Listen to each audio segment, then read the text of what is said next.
আশা করি সবাই ভালো আছেন। Some of you might know I lost what I wish to tell everyone.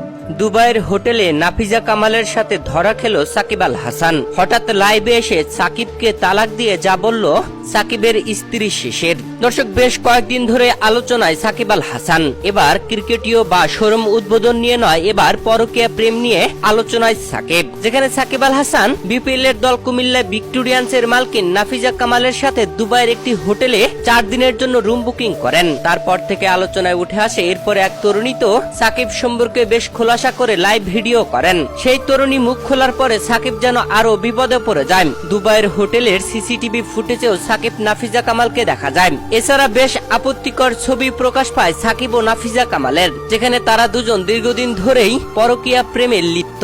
এর আগে নাফিজা কামালকে নিয়ে লন্ডনের একটি রেস্তোরাঁয় খেতে দেখা যায় সাকিব আল হাসানকে।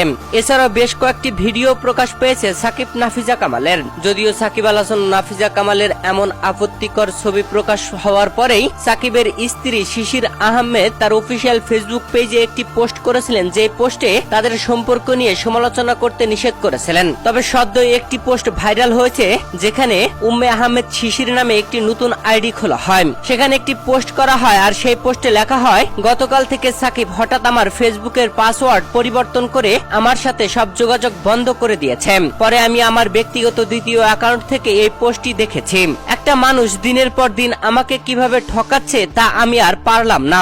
সাকিবের কাছে আমার অনুরোধ, বাচ্চাদের কথা ভেবে হলেও আমার সাথে দেখা করুন। আমি তোমাকে এ ব্যাপারে কোনো প্রশ্ন করব না।